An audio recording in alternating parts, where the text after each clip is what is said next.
So,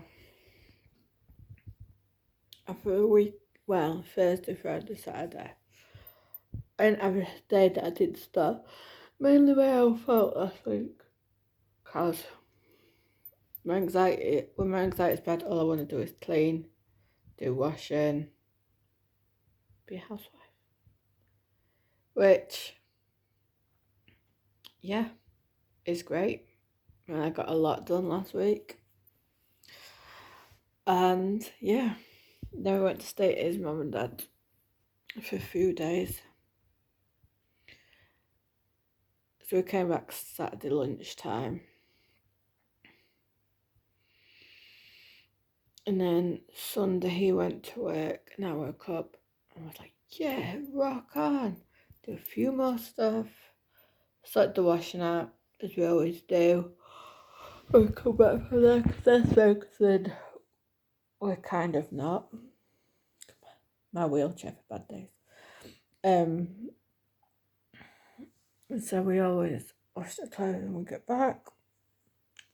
He came back from work 4 o'clock Sunday afternoon, looked at me and went, are you okay?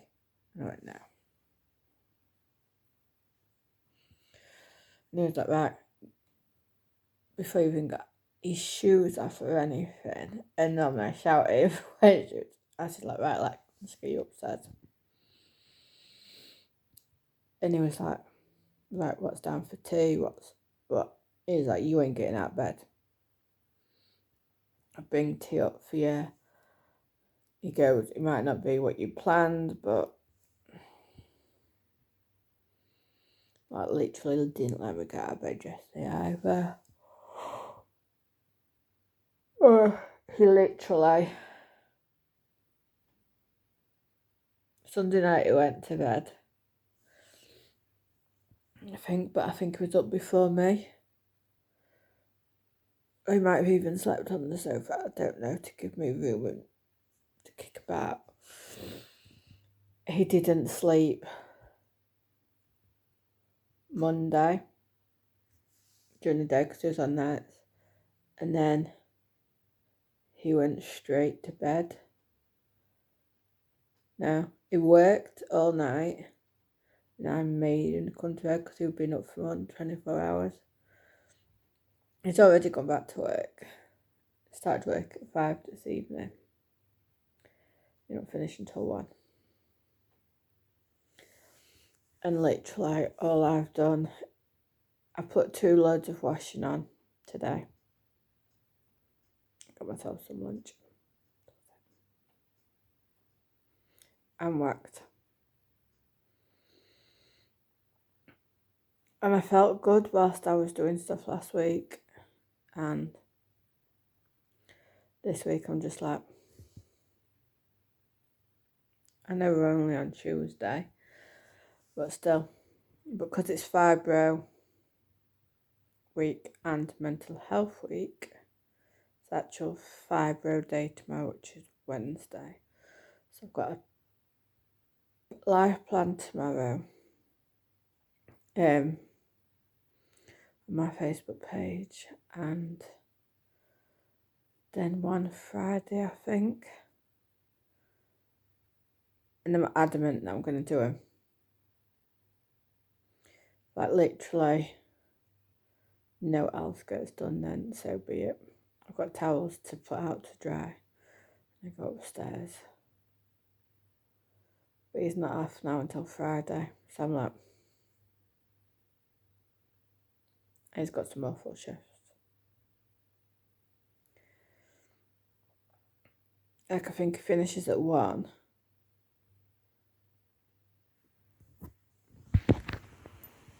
We have to write it down because I forget.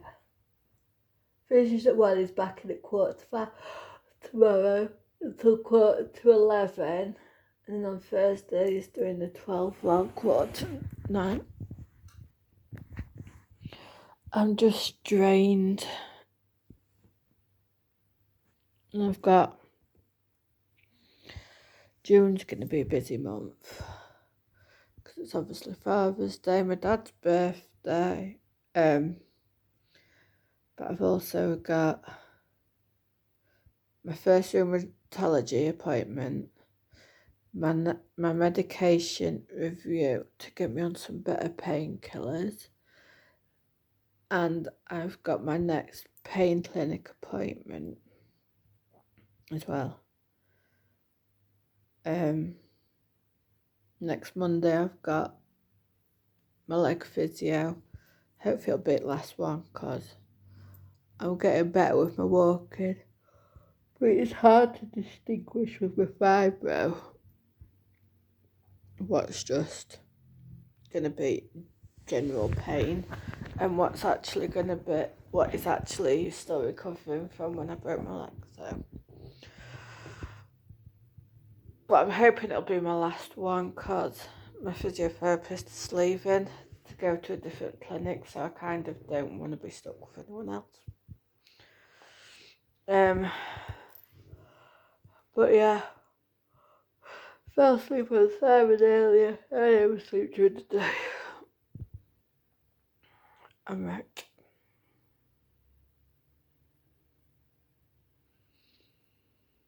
I just sat and cried because it's really getting me down. Because, like, we are really struggling for like money and stuff, but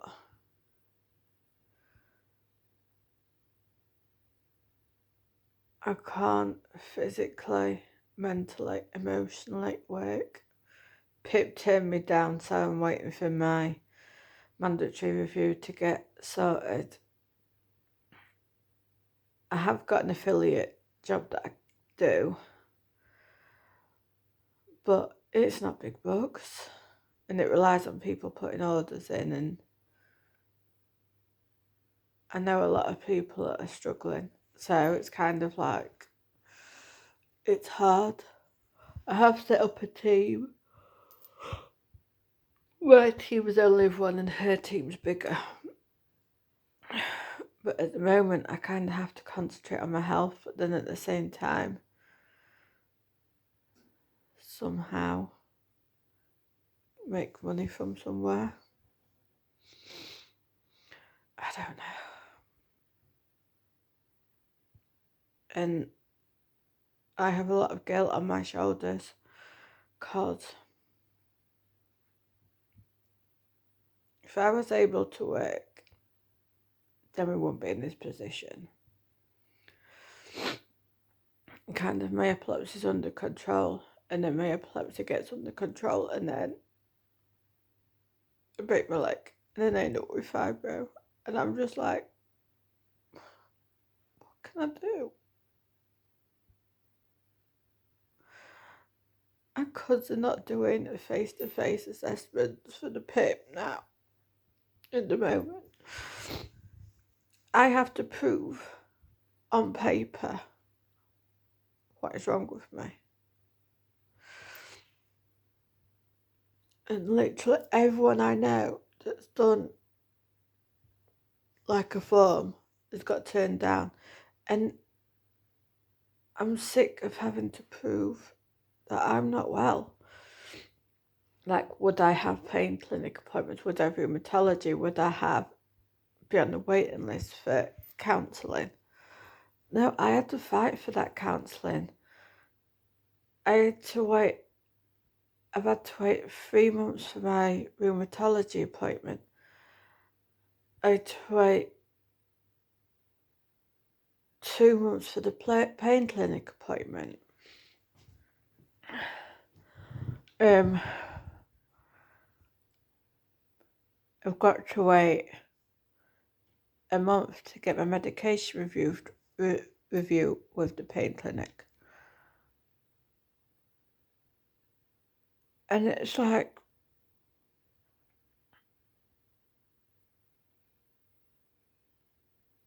what's next? How long? Like that one with the PIP to get turned down took 4 months. So I sent my reconsideration off nearly straight away. How long's that going to take? That could take until August now. And it's like, what can I do? I mean, yeah, there's loads of MLM ones I could join, but I've done that. I'm still kind of with Avon because we need the money. And it's getting to the point where we're living in the overdraft now. And I don't want to go down the credit card route, the loan route. And yeah, I could turn to family. But I know my dad's got no money, so it kind of be like an emotional thing. And I know for a while that my mum's always said, I support the other two financially, your dad supports you financially. She knows my dad's skin, she knows my dad's brassic. My dad's got credit cards coming out of his ass. So it's kind of like, well, I can only turn to the person whose skin. I've had friends that have become family that have helped us out when we've had Jake. I want to be paying them back. And truth be told,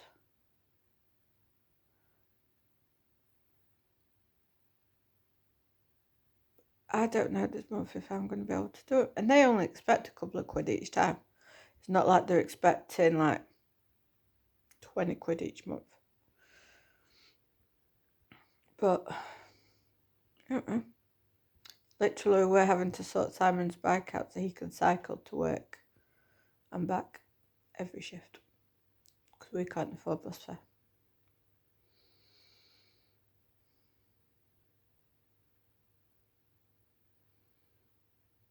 And that's literally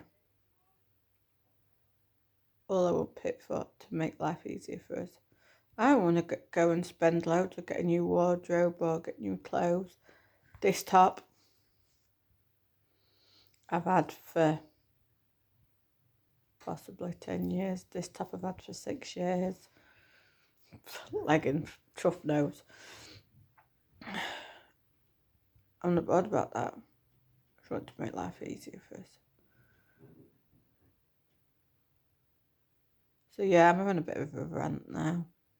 This is first update of week, so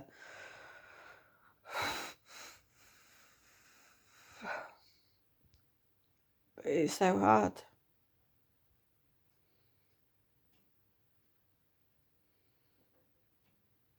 And there's no of these universal credits or ESA or anything that'll help us. Like,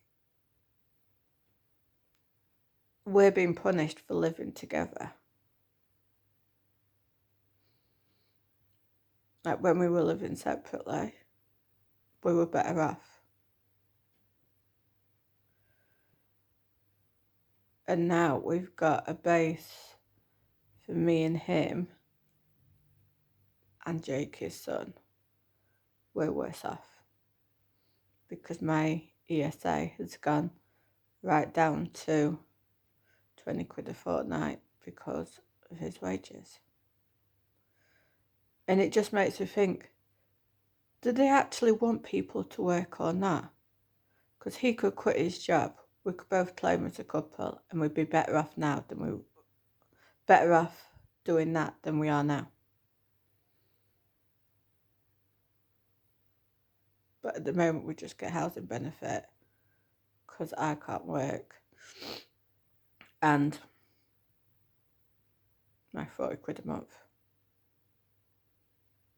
He's on the 0-hour contract. So it's hard because he wants to be here looking after me because I struggle doing the simple things. Like, I'm going to put microwave meal in a bit because I can't cook a meal safely. Because I can't stand up because there's no strength in my legs. But I got marked 0 on absolutely everything from Pip. Like, I'm going to have to stop this video in a minute because holding my phone's hurting. Yeah.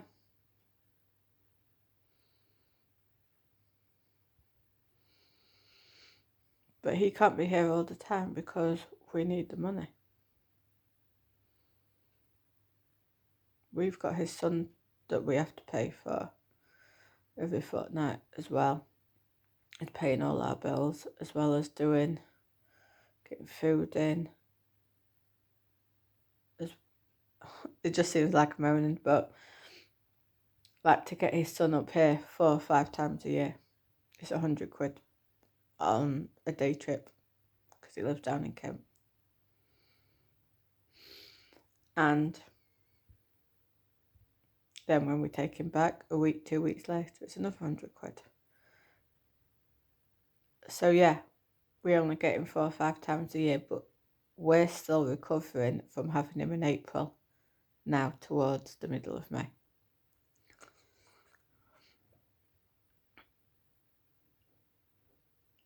And when we had him in April, I had that friend help out. That can't be happening every time. When we had him in February, his mum helped out.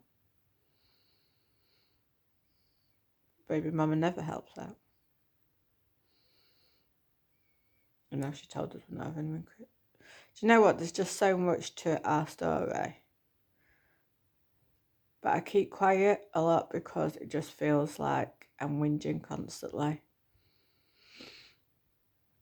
But it's just real life.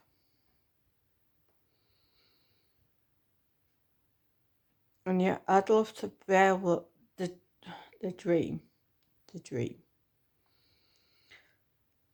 get Pip, and obviously back pay my friend off,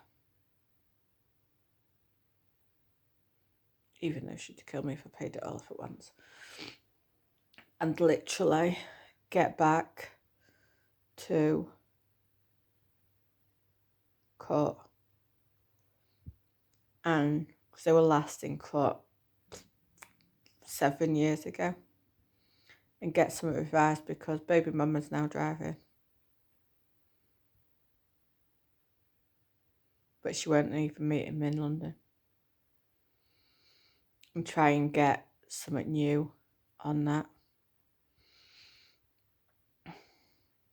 Or even just stop you're not having him because A, B, C, D.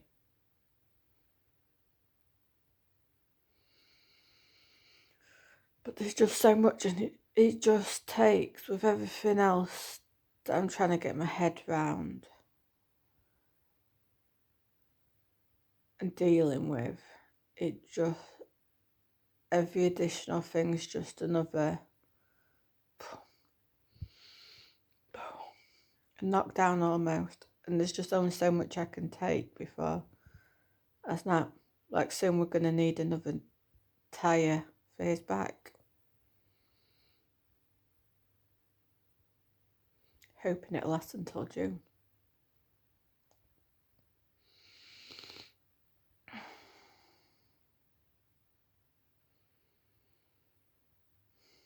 But yeah, that's me for this update. It's been nearly 20 minutes long already. And I don't edit them because I just want the realness. But yes. But I will see you all